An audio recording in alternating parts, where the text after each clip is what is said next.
ये खबर KR मंगलम university द्वारा प्रस्तुत की गई है।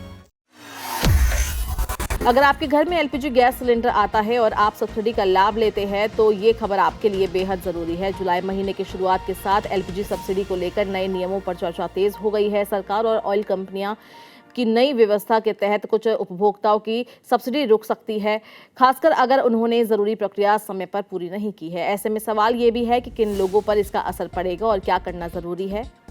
आपको बता दें कि ई-केवाईसी सरकार ने पहले ही स्पष्ट कर दिया है कि जिन एलपीजी उपभोक्ताओं ने 30 जून तक अपनी ई-केवाईसी प्रक्रिया पूरी नहीं कराई है, उनकी सब्सिडी रोकी जा सकती है। ये प्रक्रिया आधार आधारित सत्यापन से जुड़ी है और इसका उद्देश्य ये सुनिश्चित करना है कि सब्सिडी केवल पात्र लाभार्थियों तक ही पहुंचे। दरअसल सरकार फर्जी गैस कनेक्शन और डुप्लीकेट लाभार्थियों पर रोक लगाना चाहती है। इसी वजह से ई-केवाईसी को अनिवार्य बनाया गया है। यदि किसी उपभोक्ता का सत्यापन पूरा नहीं होता है तो उसके खाते में सब्सिडी आने में दिक्कत हो सकती है।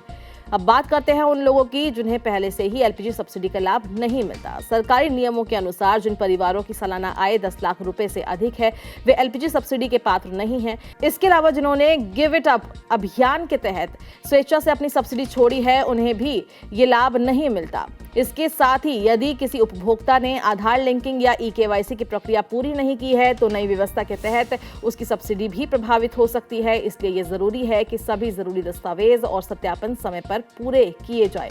सरकार का कहना है कि इन नियमों का मकसद सिर्फ किसी पात्र व्यक्ति का लाभ रोकना नहीं है, बल्कि सिस्टम को अधिक पारदर्शी बनाना भी है। हर उपभोक्ता के पास आधार आधारित सत्यापन होना चाहिए, तब फर्जी कनेक्शन की पहचान करना आसान होगा और सरकारी सहायता सही लोगों तक पहुंच सकेगी। अगर आप प्रधानमंत्री उज्ज्वला योजना यानी PMUY के लाभार्थी है तो ये आपके लिए खबर बहुत ज़्यादा महत्वपूर्ण है। इस योजना के तहत पात्र लाभार्थियों को प्रति सिलेंडर 300 रुपये की सब्सिडी मिलती है। ये राशि डायरेक्ट बेनिफिट ट्रांसफर यानी DBT के माध्यम से सीधे बैंक खातों में भेजी जाती है।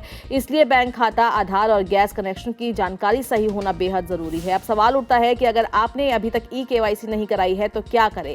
सबसे पहले अपनी गैस एजेंसी से संपर्क करें, आधिकारिक ऐप के माध्यम से जानकारी ले। यदि आपकी एजेंसी ऑनलाइन सुविधा देती है तो वहाँ से ई-केवाईसी प्रक्रिया पूरी कर ले। साथ ही ये सुनिश्चित करें कि आपका आधार नंबर, गैस कनेक्शन और बैंक खाते के से सही तरीके से लिंक है। अगर आपके दस्तावेज पहले से अपडेट है तब भी एक बार अपनी स्थिति की जांच जरूर कर लें ताकि भविष्य में सब्सिडी मिलने में कोई आपको परेशानी ना हो।